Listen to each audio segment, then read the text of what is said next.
Thank you very much.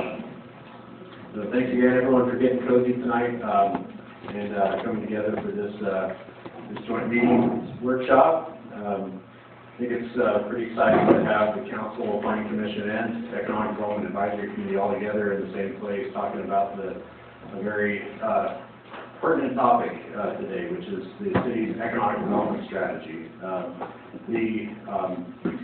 I'll be going through a PowerPoint presentation. You have copies of this presentation in front of you, so you can take notes along the way. For members of the public, if you haven't already seen, there's a stack of them at the back table. You're certainly welcome to take one as well. And if there's someone you know that might be interested in this that cannot make it tonight, please take one to them too. The Economic Development Advisory Committee was established by the City Council last year. It's a 7-member committee that's been formed to provide advice and recommendations to the Council on economic development issues. One of the specific charges of the committee is to develop an economic development strategy for our city. The Economic Development Advisory Committee meets on the third Friday of the month at 12 o'clock here at Town Hall, and the public is certainly welcome and invited to attend those meetings. Excuse me. And the city manager and the director of Development Services are the staff liaisons to that committee. And again, for members of the public, there's copies of this PowerPoint presentation at the back table if you want to follow along. Economic development strategy, which is really the focus of tonight's meeting, brings us here, is the purpose of the economic development strategy is to focus and guide the economic development efforts of the community and the city of Placerville. And I say the community and the city because it's really ultimately going to be a joint effort. Economic development is an effort that involves policymakers, decision makers at the city level, but it also involves all aspects of the community, from residents to businesses that are both here and already present in Placerville, but also those involving those that we might wish to attract to Placerville. So it really is kind of a global effort at the community level. And the economic development strategy helps provide some focus to that effort. The economic development strategy that the committee has been working on to date really is focused on the needs of Placerville. It is a document and a guiding document that is really not looking so much at the effort has been focused on really the unique economy, geography, and demographics of Placerville and putting those really at the forefront. Within the context of our place in the county, within the context of our place in California, for that matter. But again, really the focus has been on the city. At a parallel track, somewhat, the county also has an economic development committee that is going through a similar effort on the county side of things. The document hierarchy that we've been working towards in this economic development strategy consists of several key components that I'll go through. Really, the first 4 of these tonight. But first, it starts with a vision statement, which is kind of the overarching, kind of 30,000-foot level guidance that set the vision in place for the effort. That's followed by a mission statement. The mission statement really is sets the stage for the Economic Development Committee itself and its objectives. Followed by the mission statement is the goals, again, which are really kind of a small handful of overarching goals for the city in our economic development efforts. And tied in with those goals are the objectives. And with each goal comes, at least one key objective, which helps better define the desired outcome. And then ultimately, and what everyone oftentimes wants to get right into the meat of the discussion of is the discussion of strategies. What are the action items? What are the implementation items that are needed in order to put the goals and objectives into motion. And with those strategies comes discussion of timing. When will when will we be trying to accomplish those strategies and responsibility? And that's who will be responsible for implementing those strategies. Starting with the vision statement, and I know that I'll ask for a little bit of indulgence on the part of the committee and council. We've seen this material before, but I think it's good to have a refresher on it and also to bring the Planning Commission up to speed. The vision statement that's been drafted to date, and I'll preface this by saying that the rest of these slides really are based on the draft economic development strategy that the Economic Development Advisory Committee has come up with to date. And by no means is any of this set in stone. In fact, that's what the bulk of the meeting tonight is about, is to discuss this draft document that's been generated to date. And I'll discuss that in just a minute. The vision statement that we developed is that Placerville is the place for economic vitality and a vibrant lifestyle that respects its historic identity. And that's really to set the tone for what economic development strategy is really kind of all about. The mission statement, and again, this is really to provide guidance to the Economic Development Advisory Committee itself, and that is that the Placerville Economic Development Advisory Committee exists to promote business development, to create employment, expand the non-residential tax base, provide services required to maintain and grow the quality of life for the people of Placerville in an atmosphere of intelligent growth and preservation of unique characters of the community. So getting into the goals and objectives, and there's six goals and objectives that the committee's developed to date. Goal 1 is to promote primary job growth, ready for the next wave. And the objective there really is to support primary job-based businesses through the retention, expansion, and business recruitment programs through working with partners and local businesses. And again, the primary focus here is on that of job growth. How can Placerville best position itself to be in an economic environment that helps support job growth rather than job loss or stagnation for that matter. But both through looking at businesses that already exist here and how those can be promoted, but also how new business can be attracted, new job growth attracted to the community. So goal 2 is to enhance and diversify tourism, attraction, and offerings. And the objective there, again, to develop a united community tourism direction, including a focused strategy to advance the preservation and promotion of the Main Street corridor's existing historical assets and implementation of a tourism marketing and promotional strategy. So again, this one is to really look at Placerville's place as really as a destination of sorts, but also for tourism, and that can have many different aspects to it. And I know that in the City Council meeting where this was first introduced, it already started to generate a little bit of discussion in terms of what's the focus of this objective. Should it have such a emphasis on Main Street, for example, versus other historical aspects of the community? So I'm sure that will come up for discussion again tonight. Goal 3 is to enhance community identity, the look and feel of a great town. And the objective is to grow and improve the wow factor for every person coming into our community by investing in making great places and spaces for people to enjoy.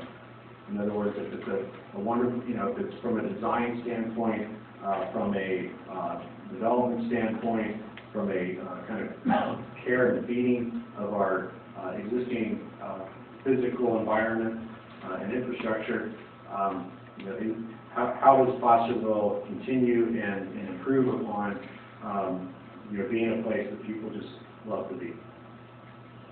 which in turn has economic development, positive economic development ramifications. Goal 4 is to pursue new opportunities for retail, hospitality, and commercial business. And again, those really focus on that's a fairly wide array of business types. So the objective is to grow and enhance the retail, hospitality, and commercial business sector to capture a greater share of business activity as the economic hub of the western slope of Delgado County. We're really looking at all these different aspects, not focusing just on retail, not just on hospitality, the hospitality industry, and not just on commercial, but all of these as a rounded, well-rounded package. Goal 5 is to promote regulatory reform. The objective is to work to identify and where feasible, streamline regulatory processes which potentially constrain the retention, expansion, and location of businesses in our community. And that's something that involves regulatory reform, involves really evaluating processes, procedures, really at all levels. Probably mostly focused on the local level where we have the highest level of control. But also it can involve other county and state agencies and even federal agencies depending upon the type of regulatory processes that we're talking about. Building codes, for example, are often dictated at the state level. But there's many processes that, again, are established more at the local level. Goal 6 is to explore opportunities to develop health and wellness clusters in Placerville. The objective being to promote Placerville as a community for healthy lifestyle and work with medical providers and research companies to identify opportunities for expansion of the medical research and development and functional medicine clusters.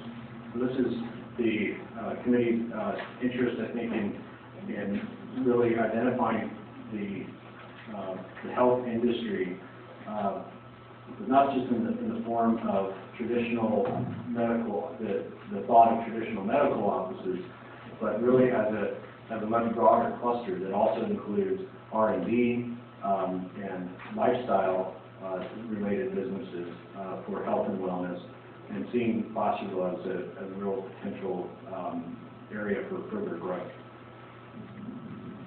So those are really the 6 goals and objectives, and I know I went through those fairly quickly, and we'll spend really, I think, the bulk of this meeting discussing those more specifically, but I'll go through a couple more slides that will talk about the context of the document and kind of the next steps. So those 6 goals and objectives that we just kind of breezed through really, again, are in their draft stage by the committee.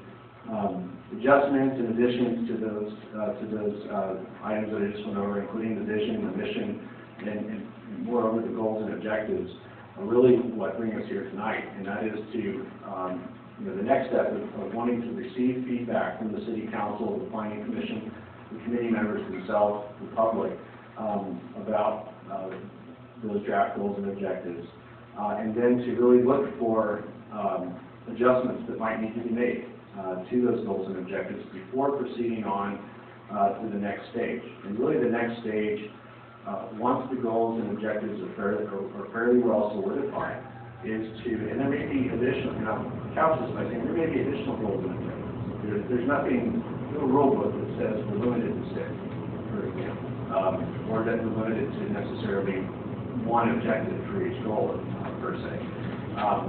So really the next stage after goals and objectives is to look at the strategy.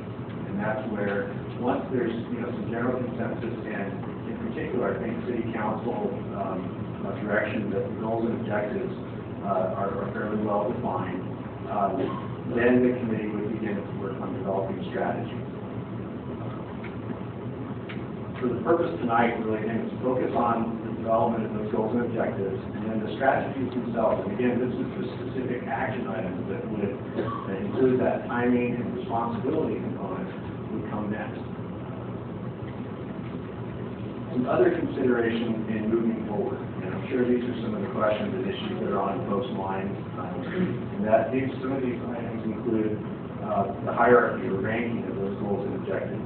Is there any intent or intention perhaps there is and perhaps there's not, of having any particular kind of priority order to these goals and objectives.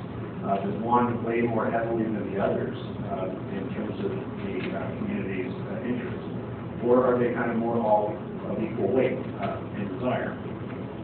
So the other component that comes to mind is the lifespan. What's the intended lifespan of the economic development strategy?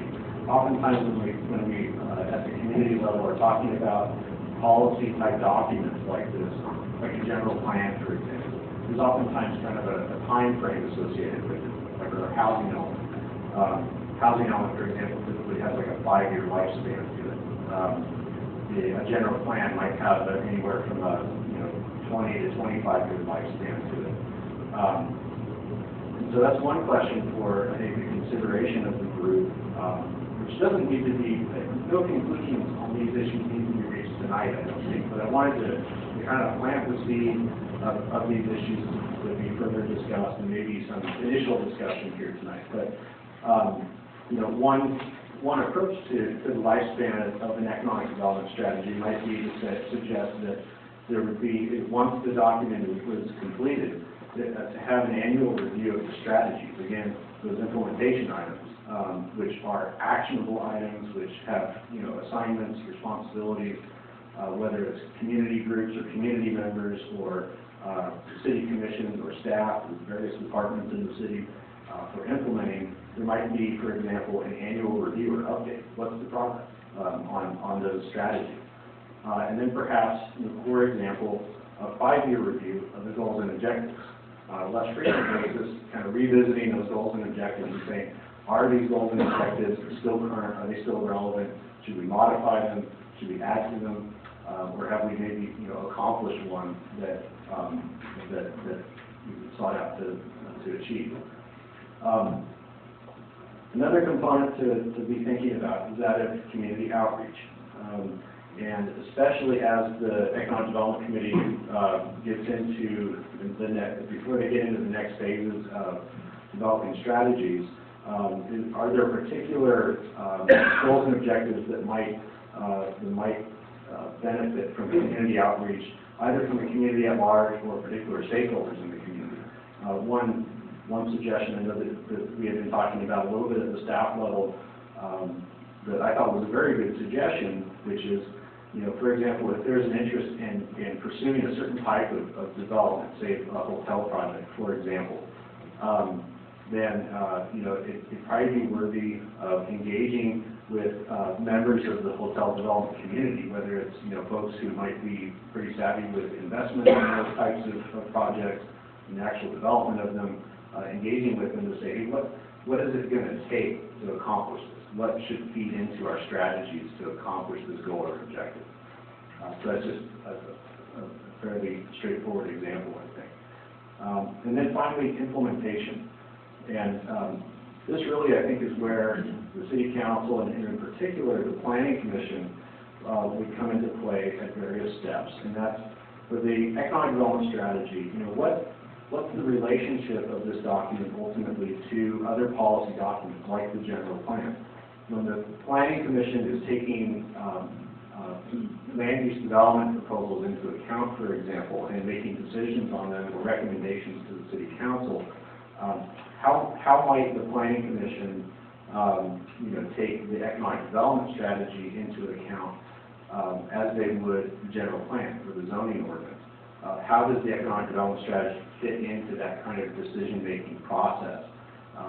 And it may be that as the economic development strategy continues to evolve, there may be specific strategies within the document, for example, that call for evaluating or assessing, a general plan amendment or a zoning amendment, for example, in order to implement the goal or objective. And so that might naturally come back to the Planning Commission for consideration.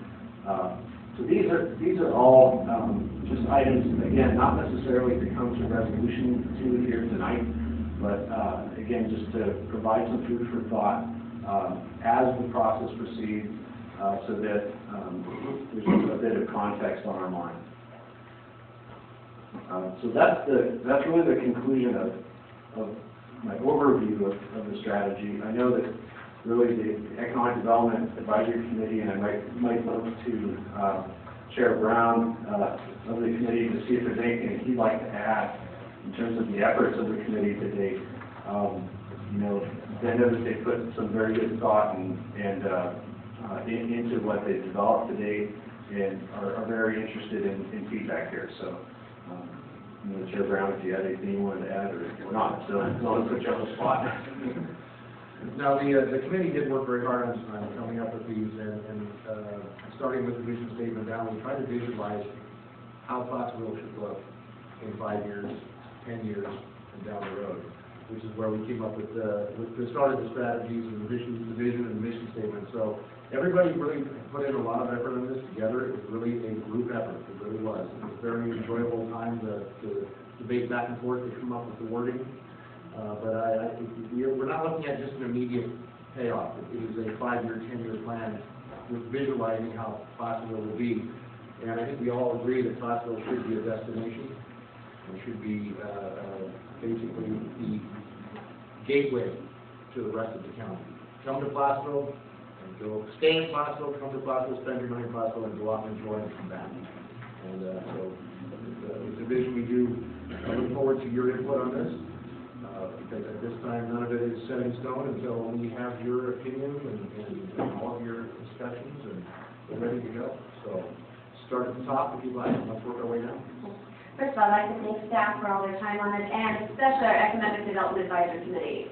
I know what we're dealing with tonight represents a great deal of thought, and I really greatly appreciate it. A couple of things to keep in mind before we start on this. Once again, as Mike reminded us, our conversation tonight is on the big picture. So we're dealing with, you know, what do you think about this objective and this goal? Not the how-to, but the what. I know Susan and Andrew will be taking detailed notes and minutes tonight that we will then give to the council, the commission. So everything is, all the comments are being documented. We're going to take one objective at a time. We're going to start with the vision and the mission statement. We'll discuss that. We have a lot to accomplish in a very limited amount of time. We're out of here by 8. So we'll take about 10 minutes per item.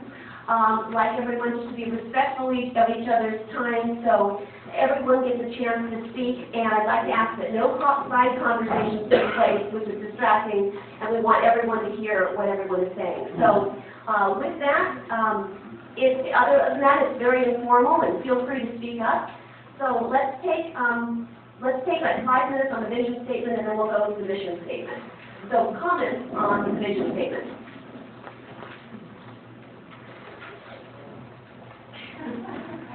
It's pretty done. I know that Commissioner Briggs is trying to help me out with this, but it's not entirely clear to me who this vision statement is directed to. What the audience, who's the audience for this?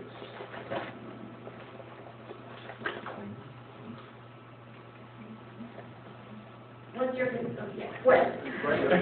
I'm just waiting for something else. Kris. It's for everybody. So people that don't live here, we wanted something that's catchy, short, and I believe we have it in what we provided under much discussion. So we have to be focused on those who are not here. And then people that are here, we want them, citizens of Placerville, to believe in it. We believe that this is what you want. And so it really has, it's very, very broad in its approach. Any other comments on the vision statement? I think it's important that Kris says for everybody, for all comers. And because we're looking at the future planning and strategy, that we do need to have people that aren't here, so that people that are here do have appreciation and do want us to be vital, and do want us to be vibrant. Today, we can 100% affirm those demands. Because people that aren't here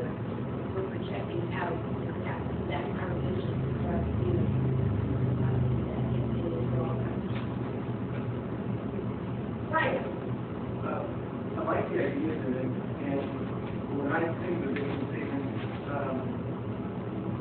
especially looking from the outside, I think it should be simple.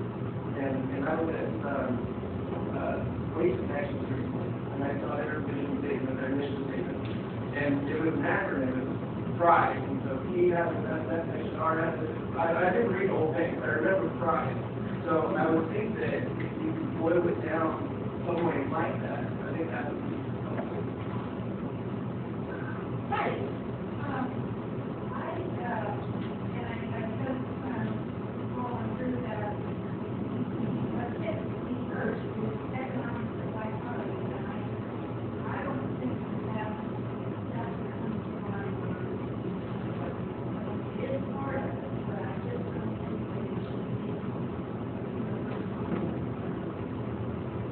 This is our economic development strategy bill. I understand, but Could you tell me what? I don't know.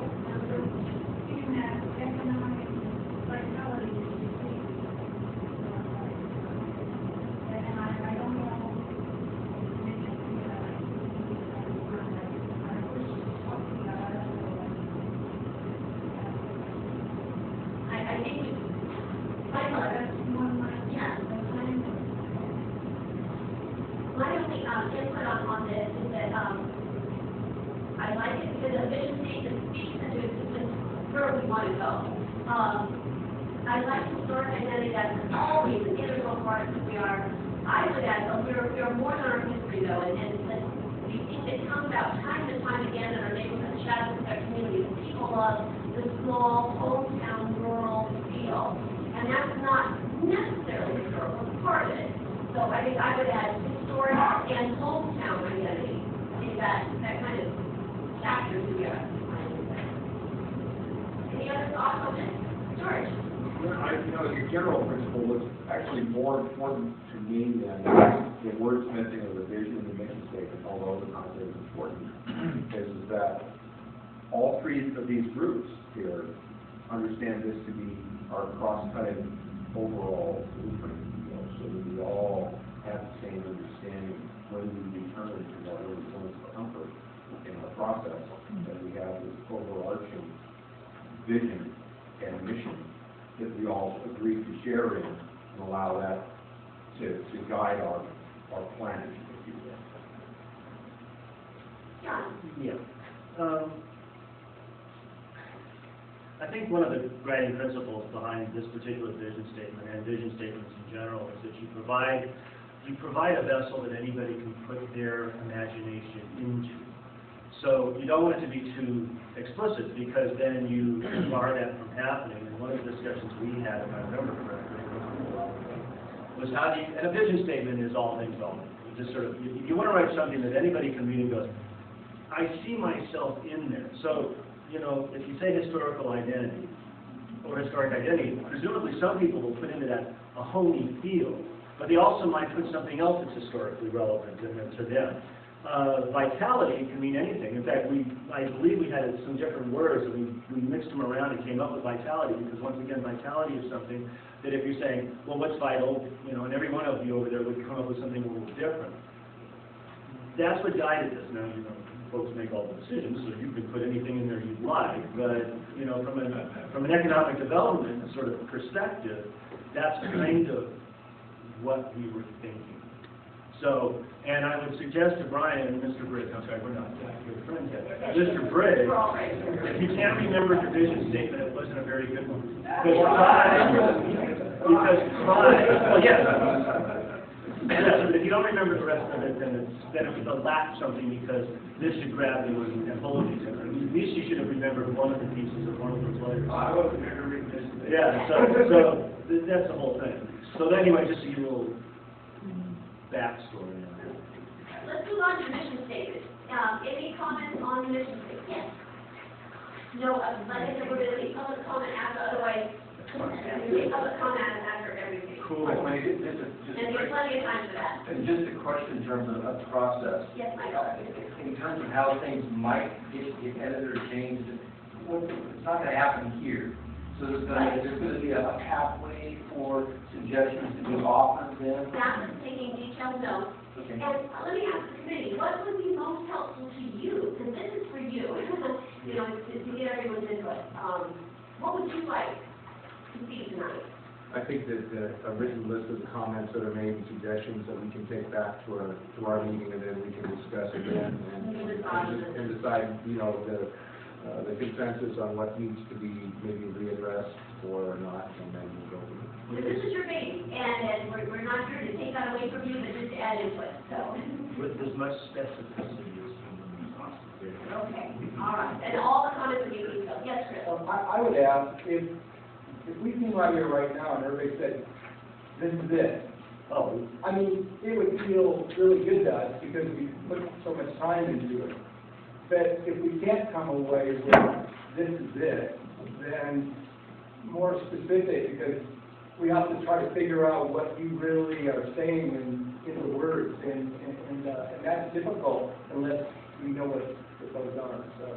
I think we just need to find a consensus is where then we're going tonight. And Mayor, I think that, again, looking at the big picture, is do we agree on content? Not just a We word. can wordsmith until 9. Yeah. That's true, yeah. Yeah. We have, and then the big picture concept is agreeable. Sounds good. All right. With that, so how does everyone feel about the concept of mission statement? Mission. Looking at the mission statement, yes. Just, they exist to promote, but they actually exist to give feedback to council. I don't know if that makes a difference to anyone. I mean, that's the correction, but that's not why they exist.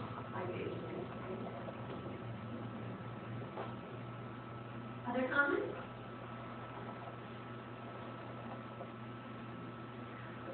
Is the mission statement the appropriate place to have a term of art such as intelligent growth? It strikes me as that's fairly narrow in scope. And that could, to me, I would think that belongs more at the planning commission level or possibly council level. That's a fairly specific term, intelligent growth, instead of smart growth. What would you suggest? Well, I'll give you a moment. And that gets back to my question about process. I mean, do all suggestions have to, is tonight's deadline for submitting suggestions, or is there an opportunity to submit suggestions to staff for the committee to review? Yeah, you might get an inspiration after you walk out here and say, oh, maybe the committee should consider this. That was Like kind at of, the end of the week or something? yeah, that was kind of getting back to my process question, was realizing our time is limited. Let's see what staff has to say about that. We will always take your comments and input right up to the David office, and I mean, it's important to get this right. And so, you know, you're welcome to send either myself or Mike an email for the comments, call us, let us know what we have, we'll have to add that input into the conversation. I have a concern, and I'd like to visit Michael's comment about responsibilities, and isn't that specific to the planning commission? Excuse me, my understanding, my hope for this effort is that the EDAC, the planning commission, and council won't be in silos, that if everyone will be sharing regulatory reform or economic vitality or any parts of them are all being married, and we're all singing the same song, so they're all working together toward the same effort. So how do we accomplish that, Laurel? Well, I think that if you want to change the word, whatever you want to change it, but it outlines, I don't want to sound insensitive, we're here to, have you guys tell us where you want to go with it. But I think that we, in our mission statement, as economic development, as a city, need to have that specifically spelled out what we're working on. And to me, growth is a very, very crucial part of our community because Growth and growth, that's not who we are. And being very specific, that intelligent growth that makes sense for Placerville, and having that as part of our economic development strategy is important rather than a broad, growth policy.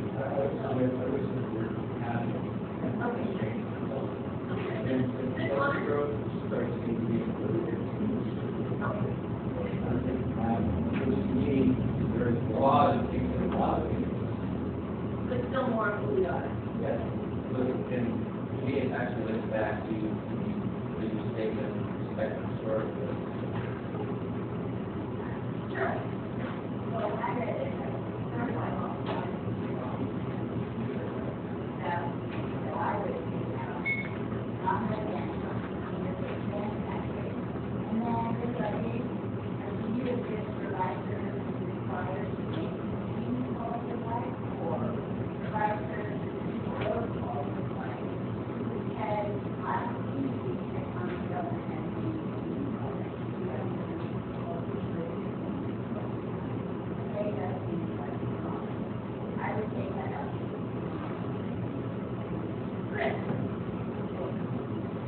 We spent more time on mission statement, obviously, than anything else.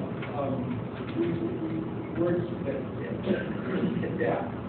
The reason why you see smart growth, also growth, because we didn't want to deal with that connotation smart.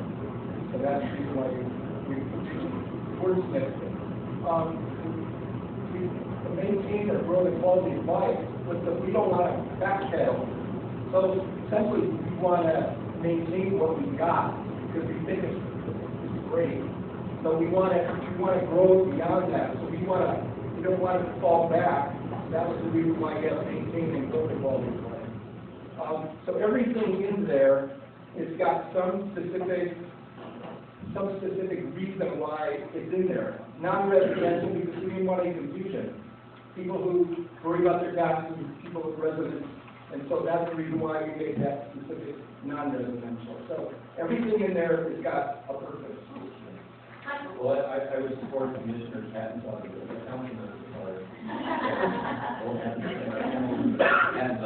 and I'd also offer that if you're growing something, you're still not maintaining. Growing by itself implies that you're continuing to expand and move forward. So I don't know that you're losing any by actually limiting your growth. So we talked a few minutes ago about staying blue sky and high level, and it may not wordsmith and just getting down to the semicolon may not be the most profitable use of our time. One thing I suggest is all those who want to provide input and have likewise a burning desire to do so, they want to engage directly with EDAC and proffer their changes to this document. And I do think it's important, though, that we all have a broad discussion, that we hear each other's immediate feedback, otherwise it's very hard to get it. And there's a fine balance between wordsmithing and getting a general, it's a tough process we're embarking on tonight, no doubt about it. Are there any other comments as far as the mission statement? Don? Once again, just a little, not so much backstory, but I think is important, is one of the objects of mission statements in any kind of a plan, at least in my experience in writing mission statements a lot, is everything in the plan, your mission statement needs to, it doesn't have to be the universe of everything that's in your plan, but everything that you do in your plan should come back and speak to your mission statement. So when we get into sort of, and now it's yet again, a little backstory, when we went through and did the mission statement, as we were starting, you kind of think about your goals and objectives as you look out into the future a little bit. We wanted to craft a mission statement that would be inclusive of those things identified as goals and objectives. So we think that's what this does. The issue of the non-residential tax base, once again, we had this discussion as well. From an economic development standpoint, why are you trying to develop your community? Well, in my opinion, one of them would be, okay, you have to have jobs, you want people to come and shop, and you want to have people have jobs, good paying jobs that they can then shop, and do other things. There's also the issue of taxes. The city lives on taxes. Well, this city lives on sales taxes. So, and not so much on their residential and property taxes. And so you know, if you're going to spend any time developing economically, you want to focus on, at least that was our thought process, focus on those things that bring the most tax advantage to the city. So there's, you know, once again, That works with our community, that's always that works in our community. yeah, you know, that's kind of why some of those words are in there. I would agree that, and there's actually mission statements that are terribly long, but I've seen worse. And so, I've written worse. And so, you know, this one's not as strict as it could be, but the things are in there, we had a vision for it. The other thing too is that when you start to, you know, you start to go like this or that, it has a ripple effect all the way to the document. Because then if you start to address certain issues, then you have to make sure that as you go through the document, either adding or subtracting, you have to make sure that you take care of that. Yes, Michael. On that point, it seems to me, and I totally understand the use of the term non-resident tax base, but really, if you just talk about expanding the tax base period, that would also include decreasing the leakage that goes down the hill, right? So we do have residents that would spend money, but a lot of them also spend money downhill, and if we can figure out a way to reduce that leakage, they're still residents. So just wondering if perhaps just a more general statement in terms of broadening or extending the tax, retail tax base is kind of what you're at, as opposed to singling out the non-residential. That's clearly a part of it, but maybe the non-residential just kind of sticks out there as it is. We want the tax bases from all sources. I have one final comment before we move on. I thought you did an excellent job on the mission statement. It has measurable objectives, which I really like, and like you say, it's reflected in all the goals and objectives as you go through the document. I like that it speaks to jobs, to tourism, to revenue for infrastructure, revenue for community enhancement and amenities. The fact the strategy is for the people of Placerville. I love that it is specified that it is for us. The tourists will benefit from our enhancements, but this is for us, and I like that. That we'll grow with wisdom, and that we'll preserve and appreciate who we are. The mission statement speaks to all of that, so I think that's terrific. Yes, Chairman Brown. Just wanted to let everybody know that as we were working on these, we also had several examples of other local communities' mission statements and visions, and ours, I believe, if you were to compare it, is much better. We spent a lot of time dissecting those, trying to figure out what they were trying to track and get and put it into ours. And if I remember correctly, I don't know the exact percentage, but isn't the city of Placerville's income 55% sales tax related? Isn't that what it was? 55%. That's the reason why we went after the non-residential tax base, to increase that 55% so that it's a higher level. That was one of the things we were also basing it on, was knowing that more than 50% of your income comes from sales tax. Great. All right, let's move on to goal 1. To promote primary job growth ready for the next wave. And thank you for defining primary. I was not sure what that meant in that context, so that's very helpful. Thoughts on goal number 1?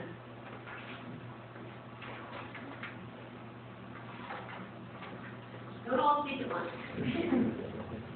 In the footnote, that the word there is probably a they. Primary persecutors were they exist. Is that a typo? So I want to read the word. Yes. Other than typos, are there any other comments? No, there's right. I'm trying. Read the whole sentence. Oh, no. I need to read the Short whole thing. sentence. You got it. Read it in context. Got it. How about that?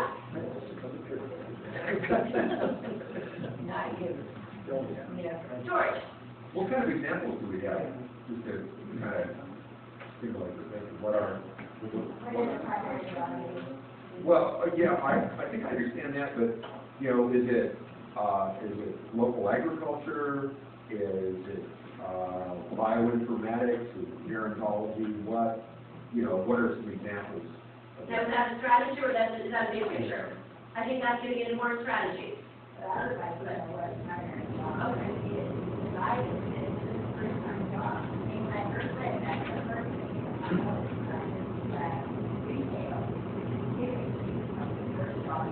Right, but don't today.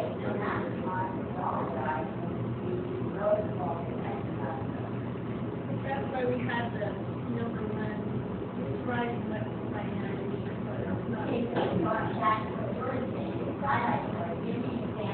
primary job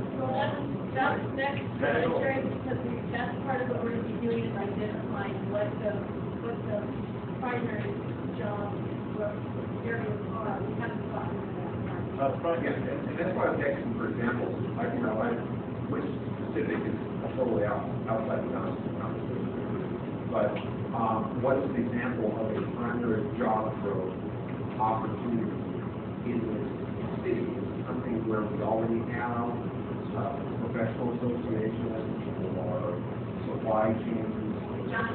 Yes, it's actually almost all those things. The primary job, in the primary industries, for example, healthcare in the city, two primary employers, the hospital and there's Colorado County. You know, you can say that the healthcare industry is a primary employer, a primary job. Within that, there's a whole bunch of categories that you could say, oh, geriatrics, whatever they are, support systems. There's also potentially things out there.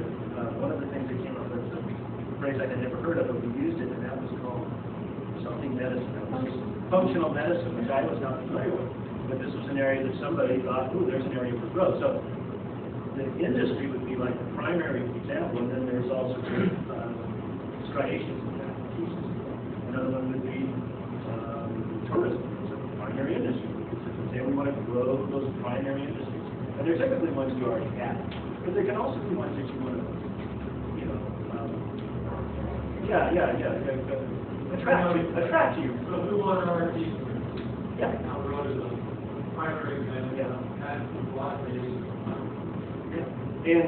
And the idea is that, I think, once again, these conversations happen a lot, and they happen before the holidays, so I forgot a lot of things. But my recollection was, the idea was that you could focus on the ones you have, you know, building on your strengths, but then identifying things. Maybe there's other things out there that we've always kind of thought would be cool to have, and that we can also spend some resources to attract them, and then now you're attracting the negatives.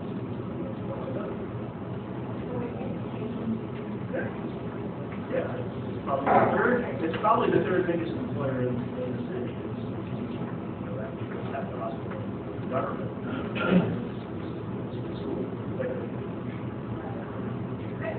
I knew you were going to ask that question, so I have prepared for the answer. This is short proof. It could be advanced manufacturing. It could be something to do with agriculture and food. I thought it's pretty good. Clean energy. It could be education and knowledge. It could be information and communications technology. And it could be life sciences or health sciences. These are industries, and as part of those industries, we have this ability now for the city of Placerville to select whatever we want. Many more besides this. I mean, transportation. We could be some aspect of transportation technology if we wanted some clean industry. So really, we're ready for the next step to decide what those are. But we wanted you guys to give us the themes or the industry, and then we'll come up with some strategies related to it. I think your basic premise that jobs with pay a living wage is one of our major focus of our economic development strategy. It's as simple as that. Yes. Right. We're not talking retail jobs, but It's jobs not with pay a living wage. service jobs. Right. Right. Any other final comments? Yes, Carol. I have one more. This word business versus business recruitment program has to be in there again. You already talked about association and recruitment program. We're second spinning thoughts. Kind of redundant. Yeah. Any other comments on goal number 1? All right. Goal number 2, which is enhance and diversify tourism attraction and offerings. Comments and thoughts on that?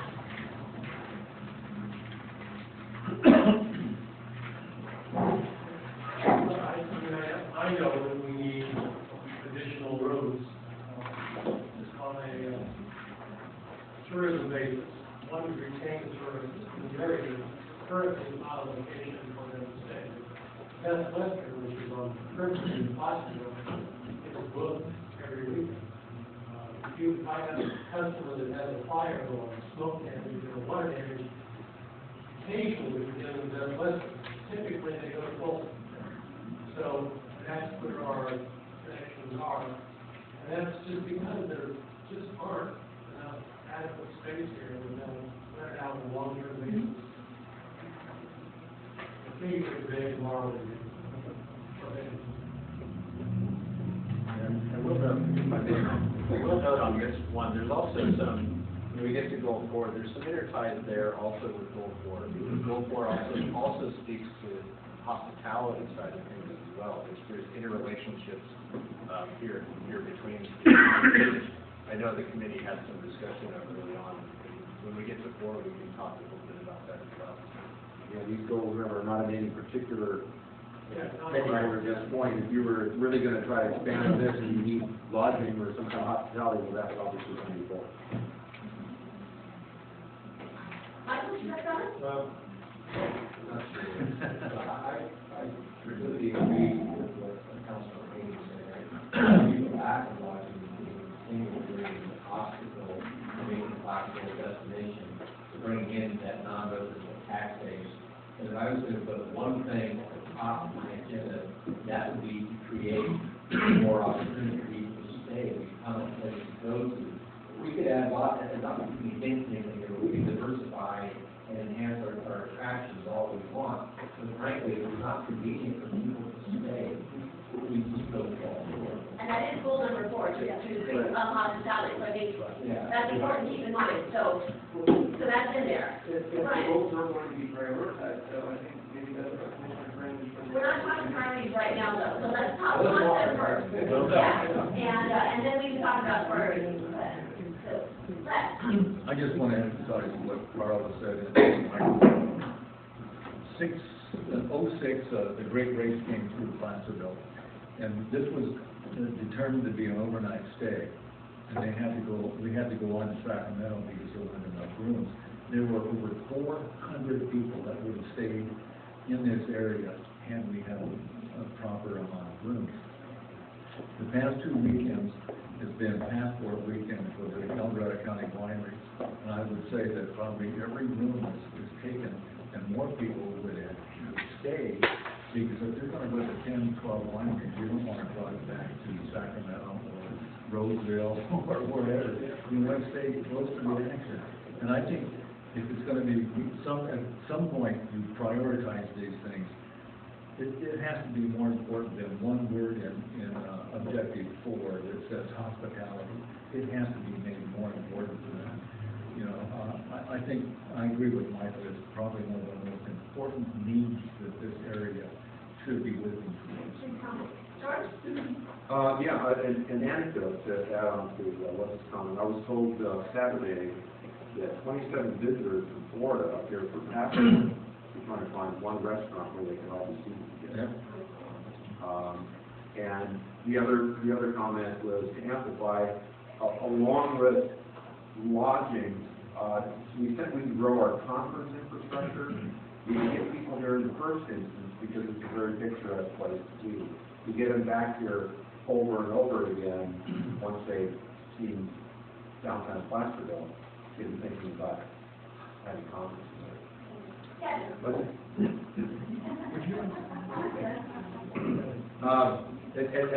Just about every one of our meetings, one of the biggest topics we've talked about is having lodging here in Placerville where people can stay. That's part of that economic, that hub I was talking about for the destination. But that is not a goal. That is part of the strategy. That's when you get into the meat and potatoes of it. To make that just your goal, we want a bigger hotel. That just doesn't make, that's too narrow. We want it to be more broad, and the strategy itself will bring that into life, and then that's when we get to the implementation. We have talked about that specifically, and I've had talks with several people about that. That is what we need. We need to have a 4-star, 5-star hotel here in Placerville with 400 rooms in it. I mean, these are just, now we're getting too specific. That's not what the goal is about. Adding on to that is that we also need to have all of these goals in place for to attract these, and just companies want to come in and open up that side of the hotel or that side of the restaurant. We have to prove them that we have an infrastructure to support them. So that's part of the plan.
one of the reasons why you don't prioritize goals is because they're still kind of up here a bit. And all of them together make up for your strategy, your vision for what you want to do. And they're all important to the discussion. And Kevin's right. You can't pick out one piece at this juncture. You can't pick out like the one thing. Everybody would agree. We need more hotel space. Yes, we do. Evident, people say all that. One thing that happens, at least in my experience, once again, is once you're done with all this, the one thing that becomes a very important strategy or becomes a very important action item, but then the complementary to this document would be an action plan, for lack of a better phrase, an action plan. And that's when you would prioritize. You'd say, okay, the very first thing out of the chute is we need to make a committee to do this. We need to get these 3 people to go over there. We need to start it, and we need to go 5 people to go in that for a hotel. And that would be, and then what are all those things? Because, for example, the goal 5, I'm sure that there will probably be hotel years. Those people that build hotels. It would tell you that regulatory reform is still keeping them from building hotels. One final comment I have on this goal of tourist attraction offerings. I would hope and I'm sure we could, but perhaps we might want to clarify that any tourism marketing promotional strategy would not just be for the Main Street corridor or our existing historical assets. It does deal with our surrounding attractions because while we are a fabulous destination in and of itself, what makes us really fabulous is the fact of our location to all the other surrounding attractions, including Old West Park, which is not on the Main Street, but the parks that we are here in town, as well as the Fairplay, the wineries, and all of that. So I would like to see that just kind of specified here that it would be a little more comprehensive regional attraction, and I know it would be, but yes. One of the things we talked about. We did, yes. There was a little bit too much emphasis on Main Street. Which is our jewel, no doubt about it, no doubt about it. But we would like to see more for West End. All right, goal number 3. The notion of being able to partner with the visitors authority, with the Colorado County Chamber of Commerce. That's another key to this tourism, because we got this energy that's being fueled out there separately, but we got to connect into it. So it's very important that this includes that connection. Exactly. Okay. Yes, absolutely. Okay. Number 3, enhance community identity, the look and feel of a great town. All right. Thoughts on goal number 3? We do have a great town.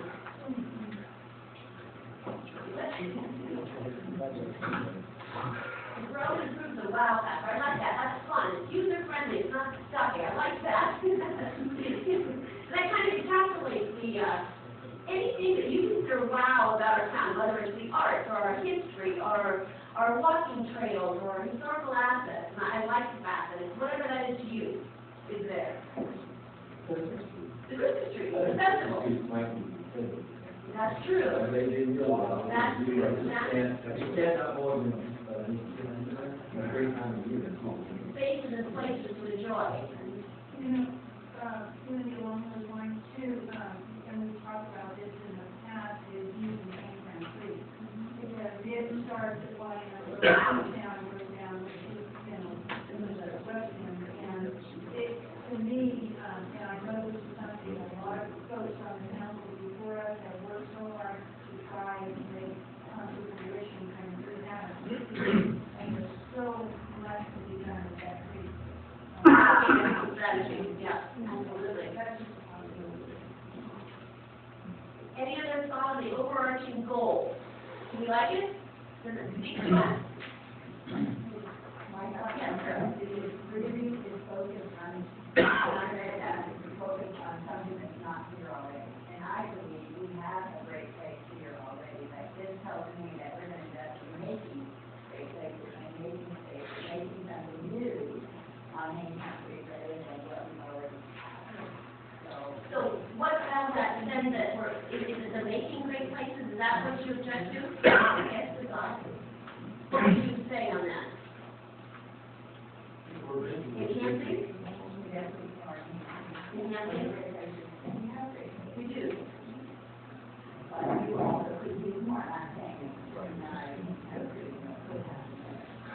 Well, but the beginning is in hand.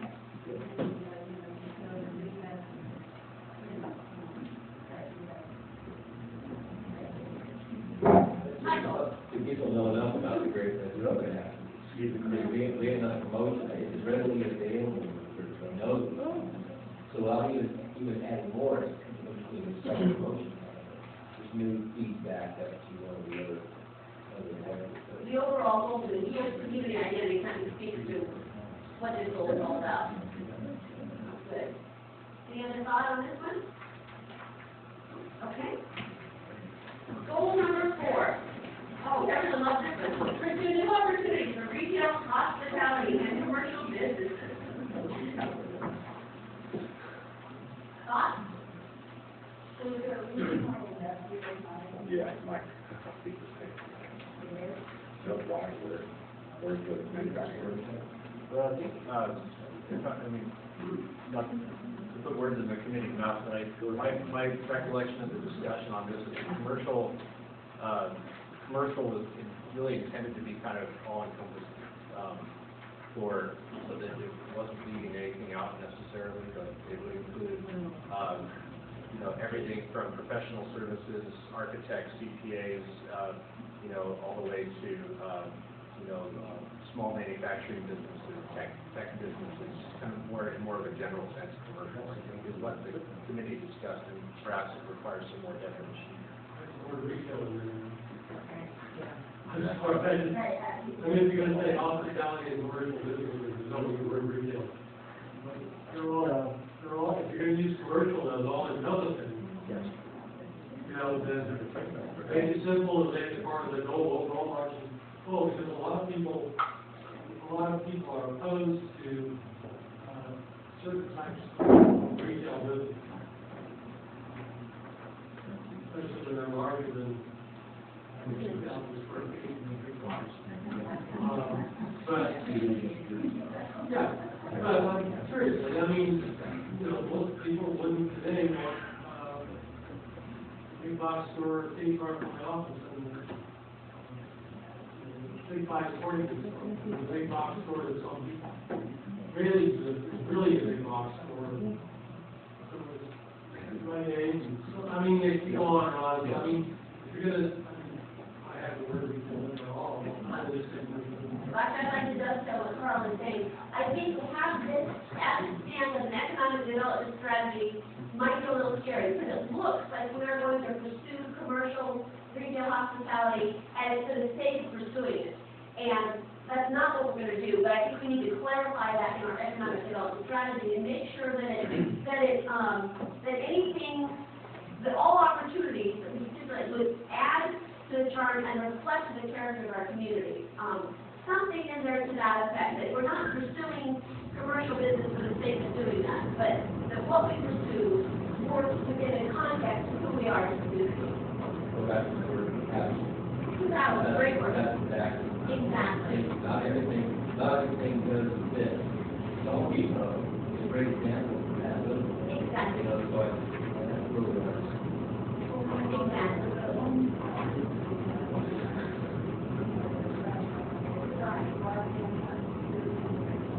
Make sure it's compatible with title.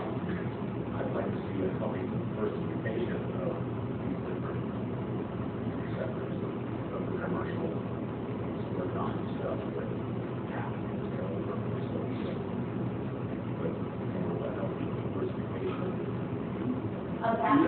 you don't want everything in the ground, little manufacturing, little retail, everything, so that that's the economy that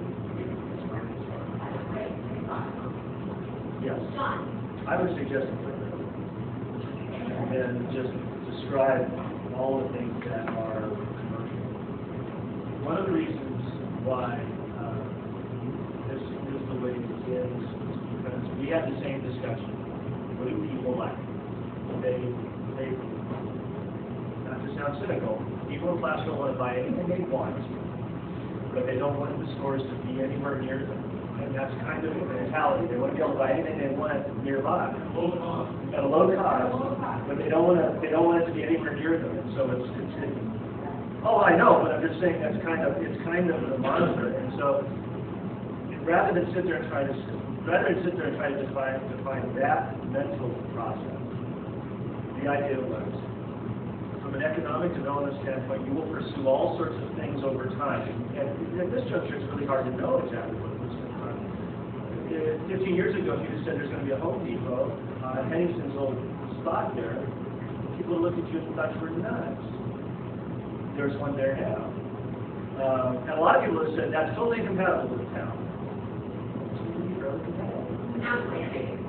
Exactly. You guys, the city council was resolute in making sure that it was attractive and it fit on the site, but they did all sorts of things. It's kind of like the theater when the theater was there. Okay, so instead of trying to divide now, we said these are the economic development things that could happen over time. Now, we might want to be more specific about what those things are, just to give comfort to folks who go, oh yeah, I see my piece in it. But it's really to leave it open because tastes will change, the community will change, people will change. And that's what you're getting big money, so that you can channel those ideas. Yeah, channel those ideas and make them relevant to the times that they're in. But rather than restrict it right here in the goal, because once again, you don't know which opportunity is going to come down the street at you. I think that was our thinking. That makes sense. Yeah. And I support your saying that way too, but I do think I would really like to emphasize what Leonard said about the balance. The balance versus Incompatible, I like that. it is compatible with what we have already, because you will get people who look at that and think, oh my gosh, they're going after Walmart, or whatever. You don't have to come in, you have to go that is not before, so. Especially when laying it down in stone in our strategy, that doesn't quite be. So perhaps we can incorporate language such as the broad range of business sectors. You know, just really speaking, we're really looking at, we're not limited, right? With very few exceptions, we're looking it to be compatible, to meet that test compatibility. Really would do well. But once again, just as an example, there's a lady splicing jeans or some weird crazy stuff just down the road here, and I can suggest to you that 5 years ago, no one would have thought to down here in this town. And yet there it is. I don't know if she's really, but she's doing something with tissue. I don't know. We don't want to get specific. Yeah. You want to, once again, you want to keep it right here. Our balance is compatible. I probably worried a whole bunch of people that like, what are these? Things are going to change, which is what Mike was talking about at the beginning, which is what is the shelf life of this document? And I don't necessarily think that was before we address that, but I do think that needs to be determined, and the process in which it changes is determined as well.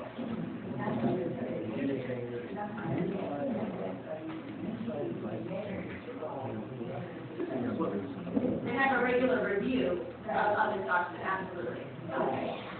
All right, let's move on to, yes.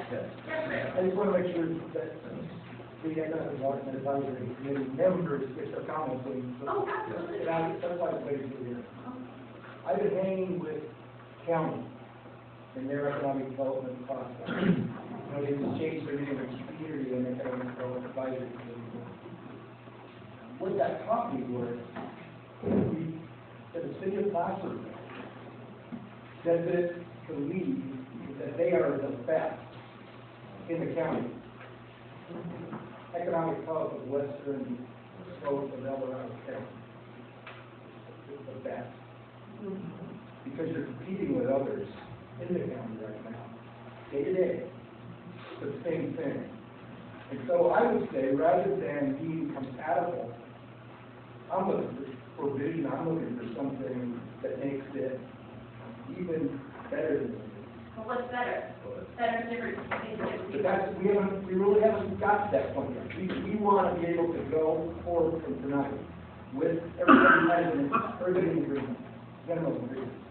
And I think we're going to do that. But it's competition right now. And so I would say we got to look at our land use, we got to look at our zoning, we got to make sure we're compatible with our general plan, or we need general plan amendments to make it successful. Or else there's no way that we can be successful without it. So That's a great very way important. to goal number 5. There you George go. has a comment? George? Yeah, I would just say, if we're going to rank these elements, compatibility with the character of the town and its residents' aims for its development is the overarching. We may be competing, but we're not competing with Colorado Hills or Cameron Park for certain developments just because they won't fit here. Some just won't fit here. Some look better in a non-land constrained environment, for instance.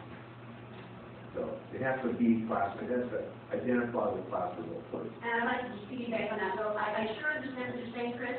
We're not going to compete with Missouri Flat Road or Eldorado Hills or Folsom by being another Bidwell, East Bidwell. We're never going to win on that war, nor do we want to.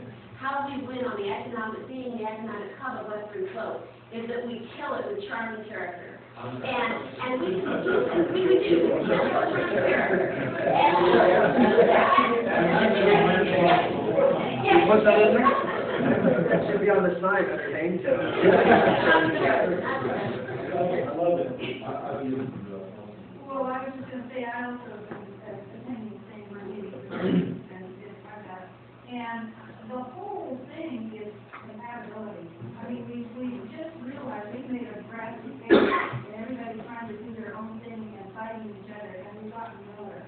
And so, yes, we're, what you just said, we just have to present what we have and give to the best of our ability, but we also have to be willing to share and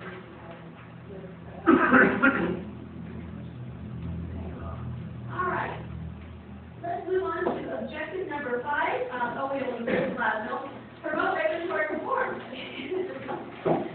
Any thoughts and feelings on this one? Pretty speaks for itself. What are the barriers to progress that we need to be wise with? George. So I see this as a possible use case of the three groups communicating among each other as CEQA reform is going to be allowed to die on the vine this year. And to the extent that we can all be equally informed or well informed on the requirements and needs for CEQA reform, if we can use this as a bully pulpit to communicate to each other and to other folks interested in the community that, look, we need to do something about CEQA as it exists. Because we're going to be the tail wagging the dog on that. So I think yes, Carl. I was going to say, one thing that I have been appreciating from my first day out of here was I would like to see the county building permits and the city's building permits to be compatible. So we require a permit for window replacement because somebody's upgrading your windows. I'm not talking about historical windows. I'm talking about somebody's putting in energy-saving windows. If they don't require a permit in the county, we shouldn't require a permit in Placerville. Likewise, simplification and online access lists. I either went on they're getting permits, but it's, you know, it's a typical thing with water heater. Water heater, it's like a furnace. Yeah. But anyway, I was warm. But anyhow, the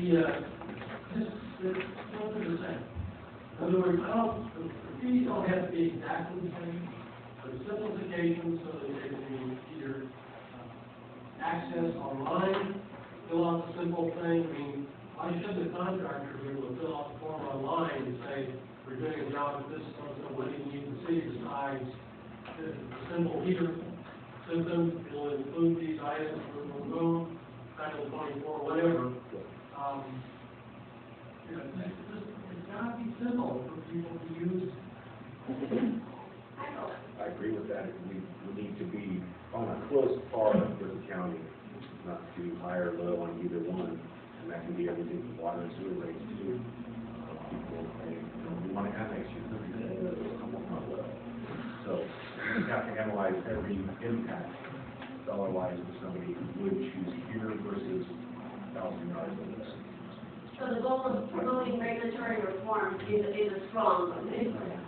John? You know, one of the other, yes, the very specifics about, the counties versus ours and fees versus fees, that's obviously something that needs to be netted out. One of the other things too, though, from a business development standpoint was, and some of it is earned and some of it is mythology. Whenever you'll talk to somebody who wanted to start a business or has started a business, and they'll always tell you like, well, I would have done this, but the city hates me.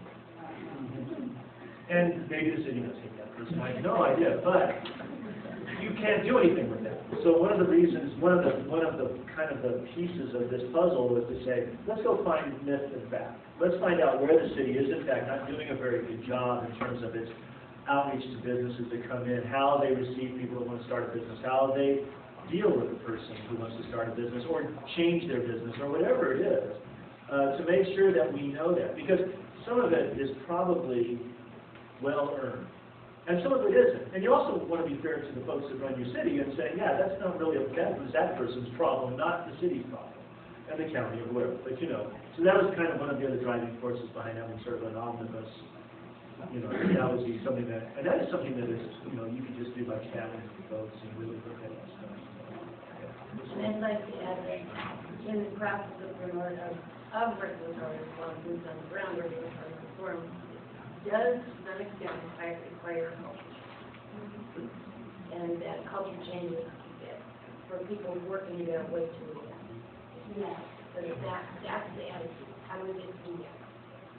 So that piece of it. You have a change in mentality, let's see how we make it work for you, now you can't. You can't do that. It'll be another case where we're going to kill them with our charm. Right, But clearly, this is a topic that really, it's easy to jump to get right into strategy. We 10, 12 are off the top of our head, and which are already in the works. And then there will be some parallel tracking of what some things are at the city level, certainly. Some specific strategies, timing, responsibilities that will come out of the economic development strategies that we follow. I think this is particularly on my mind, one that is really where feedback from the community, from people who have gone through processes with the city, with the county, is really vital. And I know that doing like business outreach visits, which is something that we've started doing already, could be, for example, a strategy that comes out of this that's kind of already moving in a way. And so those aren't issues working at odds; we're just in parallel somewhat, so that we have a means of getting feedback from folks who have gone through our whether it's building permit or planning process or the process of getting a parking permit. So what's the feedback? What's it like? Doing things like feedback surveys, like we're doing in development services, putting a feedback. Provide us your feedback, your input. We want. Where can we improve? Where are we doing well? And where can we continue to do well and improve on? So there's a lot of good discussion that will come with this one. All right, let's move on to number 6. Explore opportunities to develop a health and wellness cluster in Placerville. Thoughts and feelings on goal number 6. Pretty specific to it. You bet. The whole thing is right to one sector. Primary industry. Primary job, which I just really taken with that.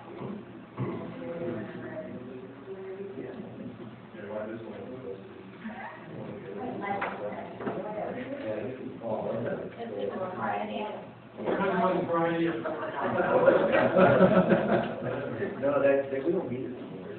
Unless you had any kind of this. Please, Kris.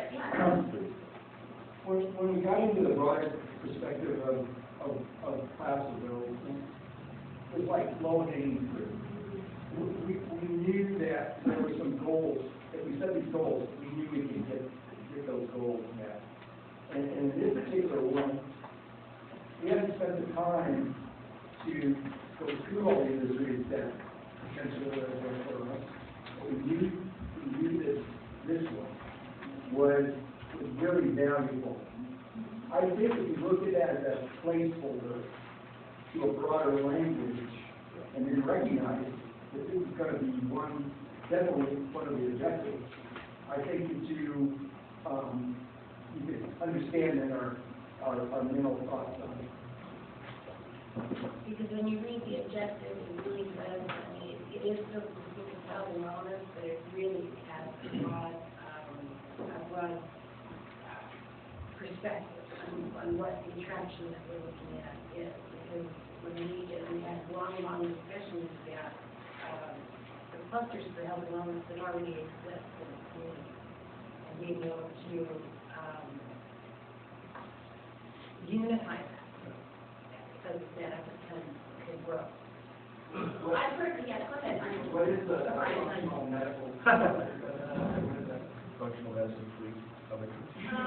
Functional medicine is more like a broad spectrum of health. It may be acupuncture, it may be massage, it may be going to a medical doctor.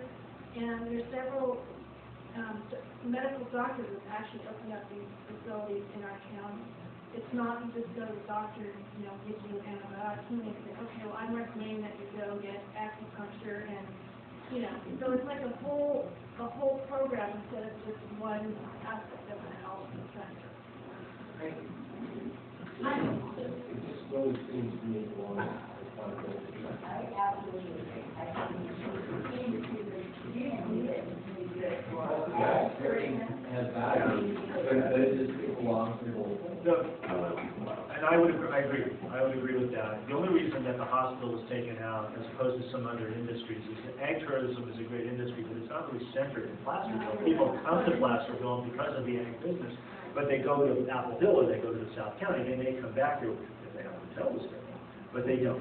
And so the one thing about the hospital is it is here, and it's right in town, and in some respects, and I think the placeholder language idea is a good one, because really the hospital, at least in my opinion, represents kind of the ideal.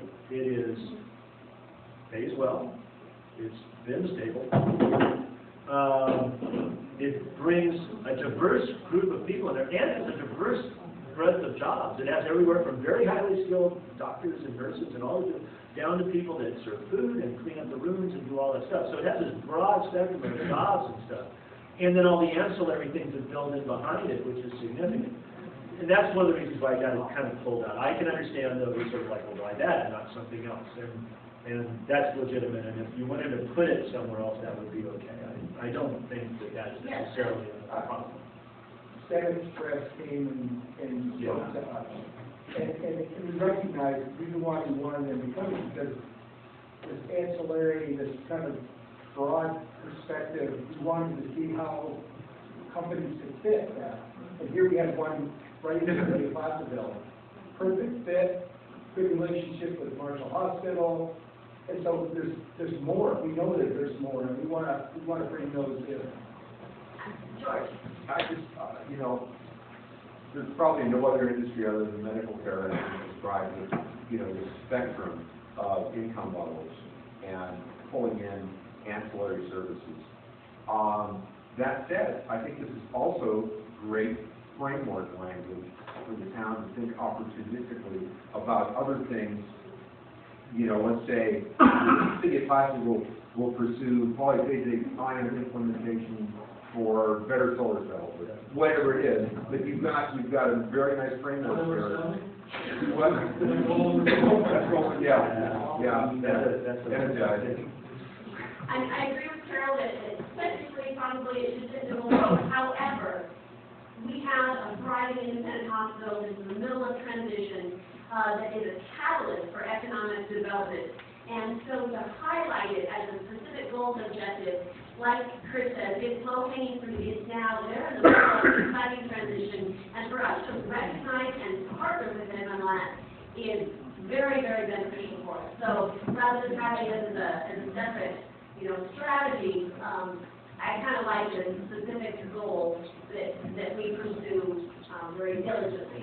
Yes. And one other thing, just from personal experience, I've been to a round of functional medicine the first part of this year, and it serves the goals of workers' compensation reform. It serves so many goals, and it works. So, you know, we've got Fitzpatrick's up the road. Why not Please stand on that. Any further thoughts before we invite our very patient people down to speak? Yes, Mr. Morris. I probably should have asked, just maybe at the beginning, I did receive one written comment on this, and it came from Steve No. And so I just want to comment quickly about what he stated in his comments. And it's basically that he felt that our goals and objectives were too retail-based. He felt that even, and in fact, he stated that even the health cluster you could state as somewhat retail. I respond back that I don't think it really is, especially when you start looking at the high-level jobs that can be created. We look at the research and development area of that other things can do. And then he went on to focus that he would like to see us have something that looks at the tech industry to try to bring classroom. And so I think my response to that is if we can look at that as part of goal number 4, a strategy on the area, that is something that we may want to consider. His idea was, I think, trying to bring in those jobs that are a living wage. I felt that the tech industry was something to do. I also stayed back in my response and I felt that's true. However, I do strongly feel that the tech industry is extremely hard to break in. We have infrastructure problems that restrict us from getting that. So it's not. Within the city limits, you mean? Correct. Yes. Well, I think this is sort of Steve's point in the email analysis document that under item 4, footnote with a couple of examples that could include tech industry, could include some of the things that we mentioned earlier. I think that's a good way to look. And whether we leave retail in there or not, we could take the word retail out, and then the footnote put that All right, at this point, I'd like to open it up for everyone here. Thank you so much for being a part of this, and please invite you into our discussion this evening. Kathy? Is it okay to speak from here? Yes, speak loudly.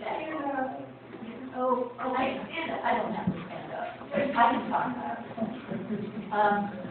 I appreciate the work that was done. I was very impressed with what came up. And looking at the vision statement, it says for everybody, everyone has a mission statement for the Economic Development Advisory Committee. And so I didn't know, usually the mission statement and the vision statement go with the same entity. So if the vision statement is for everybody, that the mission statement for economic development should be for the city of Placerville, not just the economic development. That's just the suggestion. On the next one, goal 1, you took out the word businesses and business twice. It's just a picky thing, but the word through is in there twice too, and the last time it could be by, the word by. It was just a little repetition. Enhance, that is an interesting word, and I agree with Carol about making great places. When you look up the word enhance, it means to intensify, increase, or further improve the quality, value, or extent of. And so I think somewhere it needs to include the word enhance down at the bottom also. Under promote regulatory reform, to me that goes hand in hand with high standards for design. So it's not just that you're throwing everything out, but there are expectations of the community that come with that too. And because recently we applying for grant for form-based code, we have sections we need, town charters we need, government business we need, accountability. Years ago, 20 years ago, everybody was complaining that we're the wheel, that all the roads from the county come into us, so we get all the traffic, people wanting to go other places. And we've done a lot of road improvements that help with that. Also, this is an example where we are the hub, and if we could be the center of a lot of things in a different way, of tourists going out to Appleville, the thing that was a detriment to us in the past has now become a quality.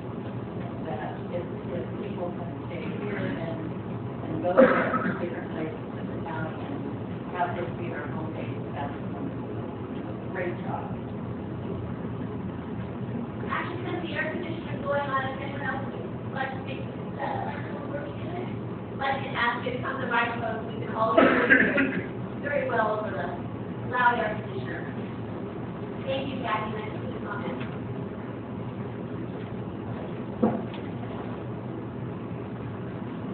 Sorry, thank you. Sorry about that. I just want to make sure everyone can hear very clearly. Hi, Amy. You can hear me and all too. I'm not addressing myself to anything that's particular, goal 1 through whatever. I have a principal problem, and that is economics by committee. I have a sort of concern that entrepreneurship, as we have known it in the past, is going to become more difficult because in order to do anything, we'll have to go to a committee to really prioritize what kinds of things that can come into the city and what costs. I think that's a danger, and I don't know how to address it because you are a committee and you are deciding what can come in. You are deciding what will enhance economic growth, and you will have your own criteria. And I think that the kinds of risk-taking that entrepreneurs have taken in the past will probably become more difficult because they'll have to work their way through you, and it will cost time and money. And I don't know what more to say than that, except that I have an in-principle problem. So I will also concede that probably everyone here who's working on this is doing so with their best heart put into it. So I don't know how you solve the conundrum. Thank you.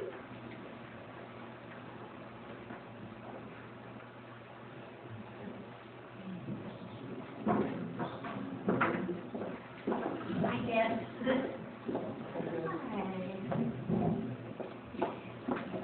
When we were talking about hotel rooms, I just wanted to drop this little idea because I think it has, Laurel worked really hard on home business rules. I was in New Orleans years ago before the hurricane, and they were out of rooms when I was there. But New Orleans has a very cool little, it's almost like Airbnb. But people with extra rooms or a little apartment over their garage that their mother-in-law stays in when she comes, if they're licensed, and there's something to that. They have a business license to be able to do that. But obviously in a city like New Orleans where, they have big events all the time, it's really important that they have all the rooms available. And I think that it might be something, I don't know, it's something that we could think about. I think there are enough of us who have hair my color, whose kids are gone, but have nice homes and a nice porch and wine, So, okay, that was that. And the other thing I really want to acknowledge what the previous lady said, whose name I don't know, but I think that when we're talking about economic development for Placerville, first of all, let me introduce myself as Deb Jensen, Executive Director of EDAC. How does that resonate with you, committee? The entrepreneurial aspect of economic development in Placerville should be really considered, and I didn't see the word entrepreneurial in here. But I think that it's an important part of who we are in Placerville. It's part of that independent streak, and it's part of our culture. And I think that we should acknowledge it somehow in our goals. I also would really like the consideration of when we talk about, I think it's goal number 2, we talk about tourism. Something, what is that? What did that say? I'm sorry, I have this on the page. Enhance and diversify tourism attractions and offerings. I really like to think that we would enhance and diversify cultural attraction and offerings. Because if we do that, tourism will follow, but cultural attractions and offerings sounds like something that I want to do too because I live here. And I think that when we're also concerned about leakage, we need to phrase our economic development in terms of people who live here as well as people who will come here and love what we are. If we love our attractions and offerings, so will the people who come to visit. Yeah.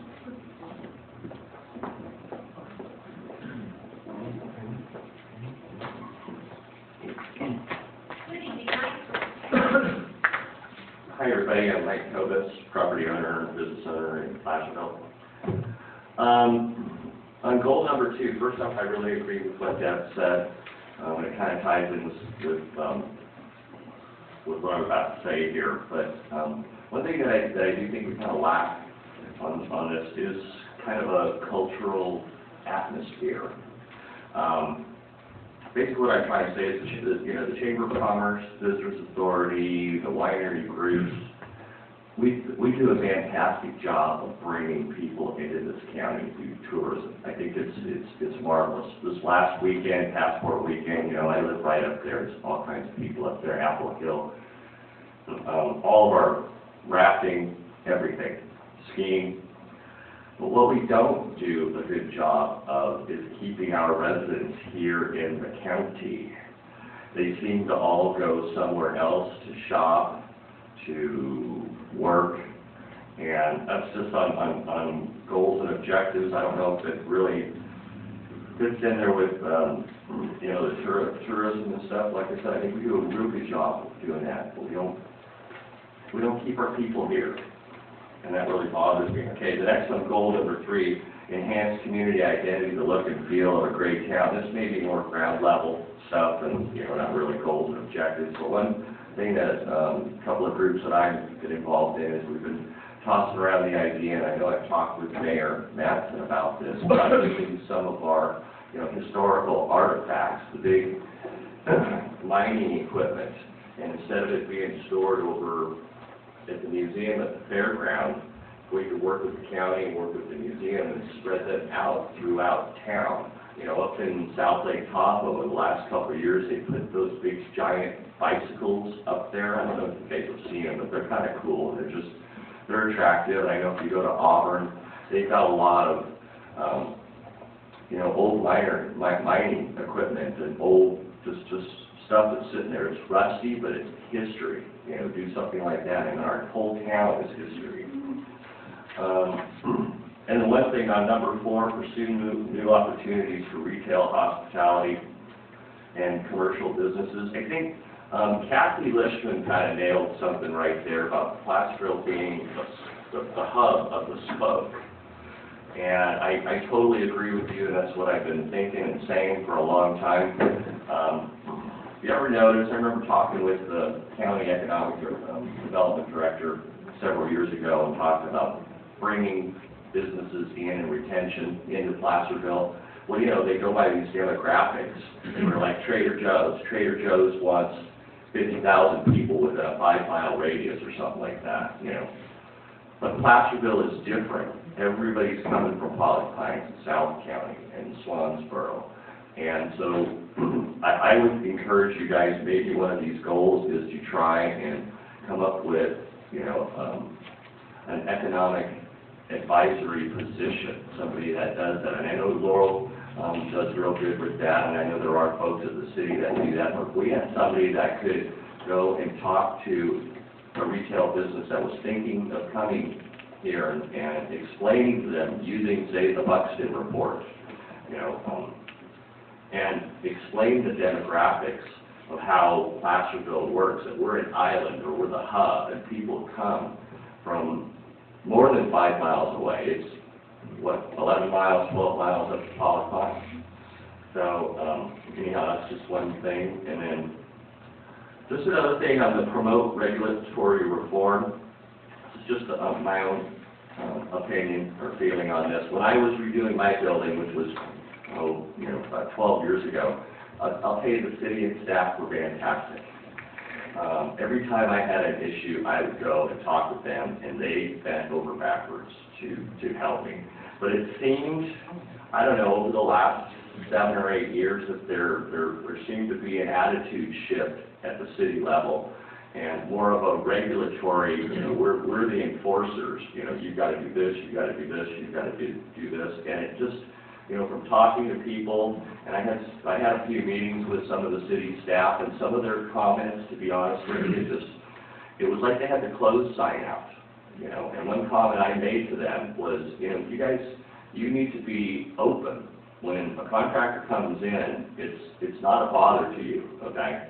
You need to help him. And so, I'll be honest with you, I think, Cleve, you've done, a good job kind of changing that attitude, but I still think it could change some more.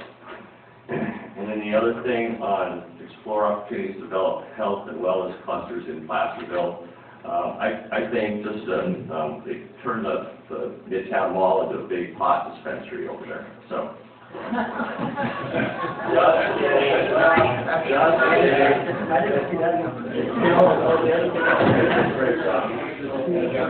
We're not the Democrats or anywhere.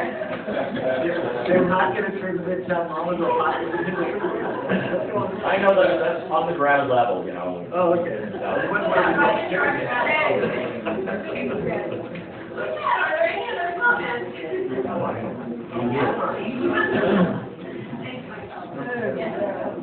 It's functional medicine or whatever it is. So. Good evening, what a hard act to follow. Number 6, can we start and go backwards? I would like to take out the word cluster. I think that's going to become a very dated word. What we're talking about is an industry here.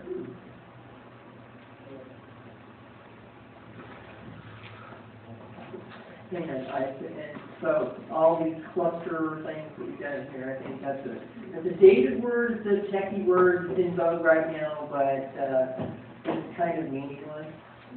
So I would get rid of it and just, we're talking about an industry. So let's just call it that. Okay, back to number 1. Ready for the next wave? Aren't we just trying to promote primary job growth, period? I don't think we need to say ready for the next wave. That's another one of those things that's a techie. It's in the planning jargon right now, but it's really not a great thing. Okay, number 2.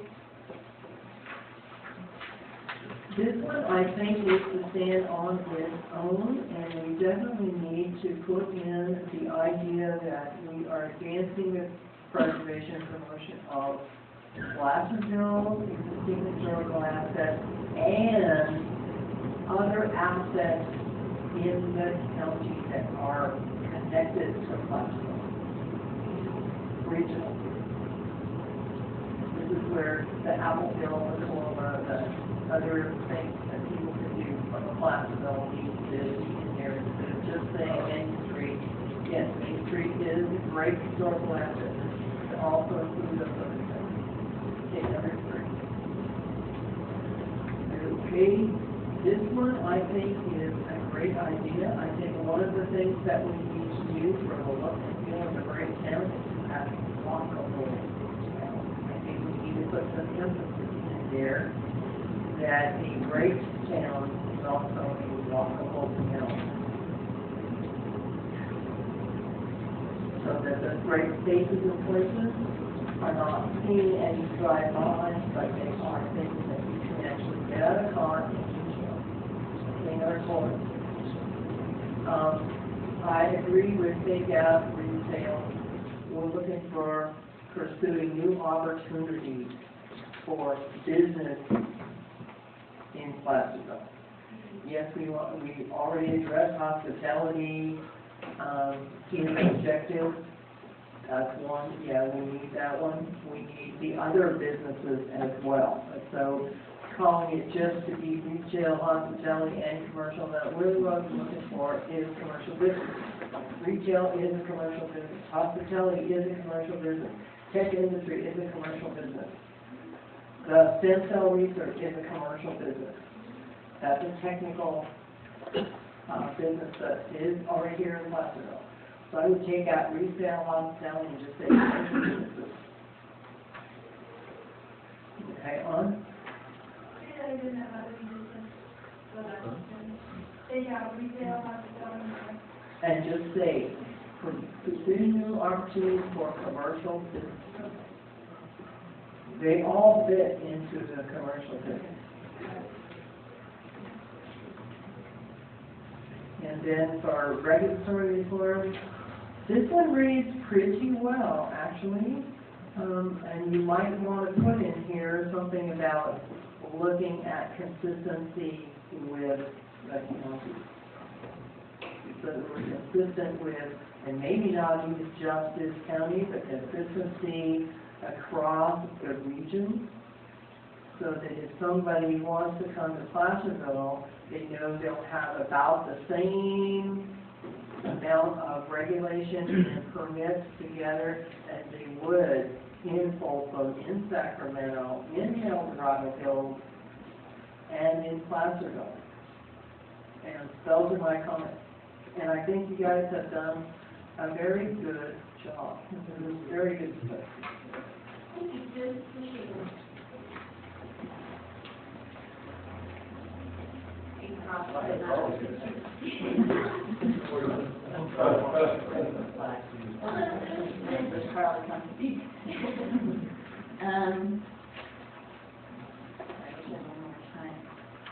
So these are probably going to be simple and funky, but on the vision statement, I was thinking of all the different things bouncing around, and I kind of ended up with Placerville is a historic town where entrepreneurs, artisans, history buffs, and businesses feel safe to call home. Just something simple that doesn't specify a certain industry. And this one was a mission statement, and I took a lot of, it's nice going last because you can pick up different comments. Placerville City economic development exists to foster fairness, consistency, and equal playing fields for business owners in Placerville while preserving the unique character of the community. To me, this is what Placerville feels like, and I feel safe with those definitions. Goal 1, I think you started out trying to define how this came about, and I feel like it's too vague. I think a lot of the things in Goal 1 happen because of other goals that you established in your rules and regulations. So I jumped to Goal 2. I like what Deb said about enhance and diversify cultural attraction and offerings. And I would say the objective is to nurture a united community, period. Goal number 3, enhance community identity, the look and feel of a great town. It's all, everything I'm reading in here, which makes me nervous, is the parts where it's so focused on new, growing, people coming in. And I would just like to add in this, to grow, retain, and improve the wow factor. It's nice to retain something that people love here. And I just happened to be on I was looking over the Facebook page for Hangtown last night, and there's so many kids that used to live here that I was connecting with on there that have left the area, but they love Placerville. There's a deep-rooted love for this area, so there's some things I think we need to retain that mean so much to those people that have left here.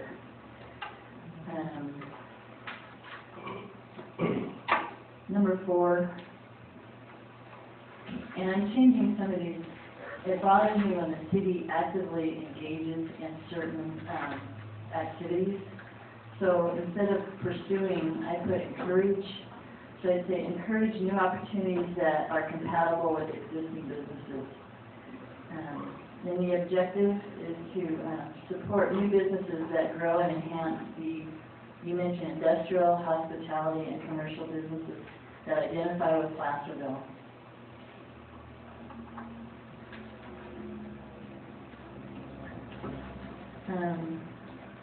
And then number 5, it's nice that you guys did all the hard work and I can just pick it apart. I would say implement regulatory reform. I have to say our experience with the city has actually been pretty nice over this last course with the building that we're working on, so I give you kudos for that. I really appreciate Mike and Cleve. But there are things that, as a building designer, and that's where I started with the county a long time ago, it'd be nice to clarify and simplify the rules and regulations. I heard simplify, but clarify, including design standards. It makes me nervous when you say streamline and almost eliminate the things that we've incorporated into the city to protect some of the investments that are made in the character and design standards that kind of keep the community. I would hate to see something that looks like the Jetsons building downtown. You know, so in some ways you do create a character and feel and a protection of community by some of the things that you establish in your design standards. And they don't have to be complicated, they can be very simple. And then number 6, I would take this out because for me it just, it's too specific, and it gives the appearance of the city picking winners and losers in a category. So kind of what I went through and generified a lot of stuff to make it that everybody would feel safe to come here. And another thing I really do agree with, I'm nervous with economic development in the system of the city or a government agency, because I think economic development comes from the private sector. So I think you need to be very careful about trying to orchestrate the specific businesses that might compete with others that have done it on their own. So anyway, thanks for your time. Thank you. Good evening, Charlie. Thank you. Charlie Down. First of all, I'd like to thank the city and the staff and the committee for doing all this work. It's really phenomenal, and I think it's great that the city is so focused on this, the community is so focused on it, because I think it's really important work. I had just a few comments, and I agree with much of what has been said tonight. As it relates to goal number 3, enhance community identity and look for and look and feel of a great town. I think it's really important to emphasize how important that is for the people that are living here, because so much of it is kind of focused on people visiting. I think we really need to focus on improvements to our town for the people that live here. And when you have those great community assets, it invites investment and other people to join the community. The trail is a really great example. You go out there any day of the week, there's plenty of people from Placerville that are enjoying it. I really enjoyed this woman's comment in terms of making it a walkable community. That's really great stuff. I think, in somewhere in this economic development, if you look at models of where things have really taken off, and I think of Midtown with the kind of the artisan and the restaurant scene there, a lot of that was, the catalyst for that was housing. And what's great is that we do have housing stock that's close to our commercial development here in town, very village-like. And so, perhaps there should be some emphasis on housing as it relates to Placerville. I would also echo on goal number 4 that you got specific with the retail and hospitality, so you either keep it broad or you have to be more inclusive as it relates to professional businesses, etc. And then as it relates to regulatory reform, I think just having predictable results is really what everybody's talking about. So that you go in there, you get an outline of where you need to go, what kind of a trail you're looking at, and what it's going to look like when you get there. Thank you. Thanks, Charlie. Any other comments? Thank you so much. Those were all excellent, excellent comments. We really appreciate your careful consideration and your thoughtful approach to this. Very, very helpful. Right, with this, it's 8 o'clock. We want to go like 10 more minutes for a wrap-up. Is that okay with everyone? All right. So, all right, 7 minutes. All right. Comments, final comments after we've had excellent comments from our audience. Michael. How soon will the strategies be available for Terra? That's a great question. We haven't heard it yet. But I think that we recognize the need to move as quickly as we can with these, but it's going to take some time. I mean, it's not going to be done in a couple of months. I expect maybe as much as 6 months to a year to get back on something. And I know that working for several years now with EDAC and veterans. It's been a long haul. And unfortunately, they've kind of dug the trench for us. So there was a lot of stuff that we didn't have to reinvent the wheel because of the county veterans. And I'm appreciative of that. And I'm appreciative of the fact that I had to use those hours that I've already invested in this effort. But when you get specific, I think it's too late to say that word, specific strategies, that's really going to take some, I think we're putting tonight with that way. Wow. Well, I think that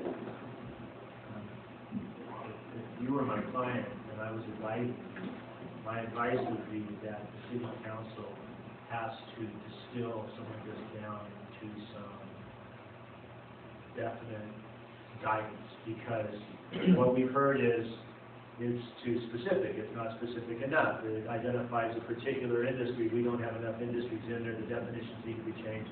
It doesn't make us homey enough. It's too, or we've heard everything all over the map. I would challenge. It would be challenging to take all of this and come back with something that was even halfway close to what. Well, I don't know if everybody's going to like it, but the most important thing is what you five want to see in a plan. And so. Well, more importantly, what will reflect the consensus of our community. Right, but ultimately you guys make that decision. So the guidance comes from somewhere. The guidance needs to come from somewhere, I guess is what I should say. Which means those things have to be distilled down, and you have to say, yes, this comment I heard actually reflects something that I'm thinking that it needs to be demonstrated in here. And then leave it up to us to kind of make that happen. But I don't know, and it would be hard for me. Please, Mike, what do you, generally, is that the committee's job, or that should we provide more concrete direction? But at this point, I understand what you're saying, John. We've been all over. I've heard, we need to be more simple in some areas. We need to get more specific, etc. It's been all over the board. But I kind of think that we'll take this back as staff and bring back all the comments. But I think that you're going to see a few things that are going to emerge that we can bring back to you and direct them as part of the process from a staff perspective to try to move it forward to that next step to hopefully finalize it. And again, this will be a working document. It can be changed at least every year. Come back and review our strategies at least, and maybe some of the goals that we can find out.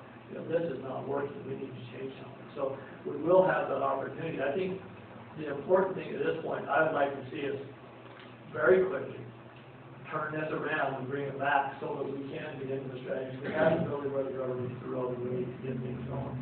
So I think we can get there and hopefully feel like as much as possible we've tried to incorporate everyone's thoughts that have come into this. And we're not going to please everybody. Not everything's going to be done. That sounds like a good process. Carol. So will the board of executives come back and see council before the session starts, or are they start? Yes. Very briefly, what I'd like to do is, based on what we've heard through community input tonight, is there anything that you've heard that really resonated with you that you would like to very specifically address the committee to incorporate? I think that would be very helpful right now, and I'm going to start. I really like the idea that we make sure we foster entrepreneurship, perhaps promote regulatory reform that fosters entrepreneurship, or somewhere in there that, we've heard that a couple of times, and that does speak to who we are, see where that might fit, and the idea of our culture and who we are coming through this document. So the two things that I've heard about it many times over. Yes, Kris. A few months ago, I asked my son, who's in private equity, he founded a company, and he's got $200 million. And so I said, how do you select the companies to channel the money? He's very thoughtful. Yeah, he knows. He went to high school. That's perfect. And so he's part of this community, he knows it very well. He said that if you don't have the educational base to go with the companies that are here or the companies that may come, he said, I won't put any money into those companies because that's part of the success.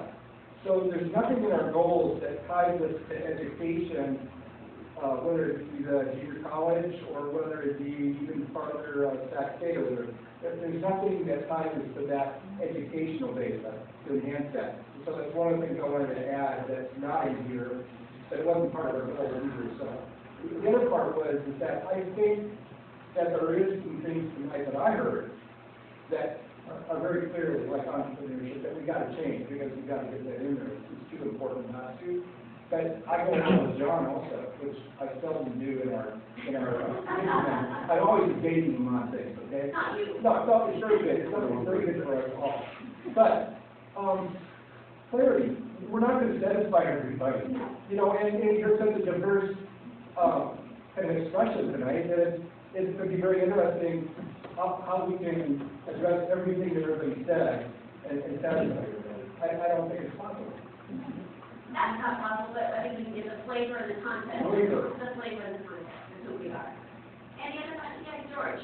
Yeah, one of the things I've experienced is when we have a meeting like this, it almost, you get the sense that it's a culmination, and nothing can be further than the truth, you know. So it's important to think about how you're going to maintain momentum. Will you continue to be cross-cutting kinds of interaction between these three groups? Will the economic committee be invited to report out at one city council meeting a month? Whatever it is, it keeps people's minds engaged, because there's a real danger we can all go off to the next headache or shiny thing and kind of lose track of what it is we spent the evening doing. And to say nothing, just we're in for an evening. You know, these folks are in for months.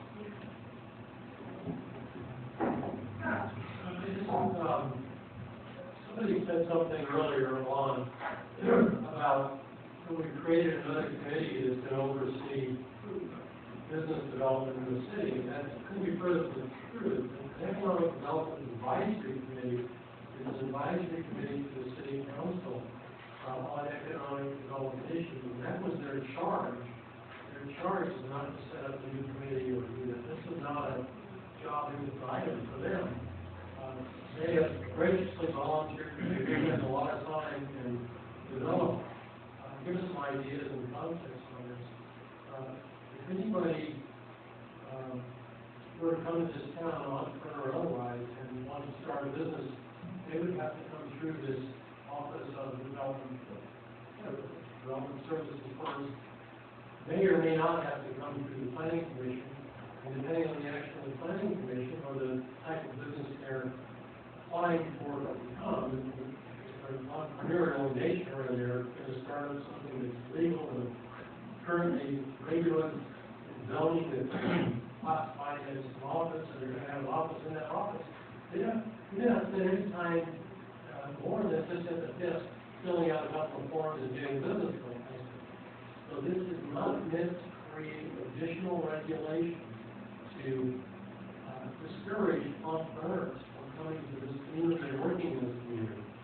So I just want to make that clear that this is not another plea to create additional regulations.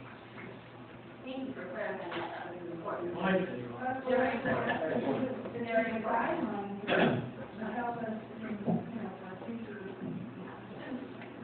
So, yes, Chairman Brown. Actually, I'm glad that you addressed that, Carl, because I was going to make sure that that was addressed by the person who made the statement has left, but that we are in no way a level of government. We are just an advisory council, and I want to kind of echo on what John said. I think that that staff and possibly input from you should filter through all of these comments tonight. There's a lot of great comments, but in order to get onto the strategies, we need to come back with a revised goals and for you approval again, and it is going to be up to your approval. But it would be helpful to have that filtered through with some of your highlights that you really see, so that we can get right into it at our next meeting and try to make those changes as quickly as possible, because this is a long process, and we're just still going over goals. We haven't even got into strategy and then implementation. So this is a long process. So I would really love to see this filtered through, point out what your main things that you've seen through the comments tonight that you really want us to really address, because if we were to address everything, we would come back, it would probably be next January, February, March, by the time we get this done. We need to move forward, and we want to do it based on your recommendations and staff, based on what was heard tonight. Because we all, 7 of us, and Kris is right, we don't always agree on things. There's a lot of debating, but you've given us too much debate tonight. So let's narrow that down. Let's just get it small enough for us to address it in a reasonable fashion. Would a proper follow-up with that, please, might be for staff to recommend changes to us, and we approve that, and then take it back to committee, or do you feel comfortable that you've heard the discussion and the community input that you would recommend for our advisory committee? I think we've heard enough. Okay. I think that there's enough, not heard enough.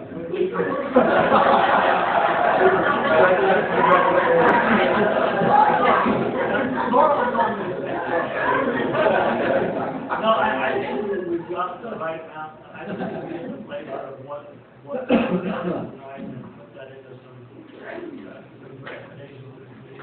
Well, again, everybody recognizes that we're not going to be able to put everything into the set tonight. It's awesome.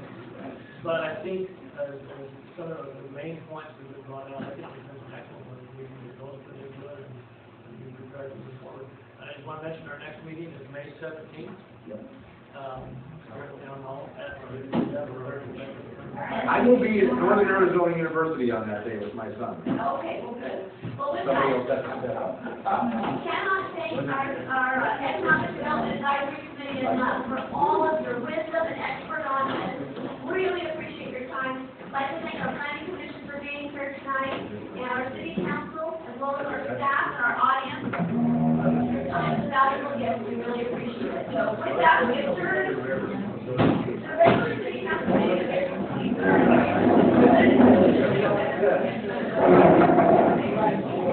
I heard all that. I got all that.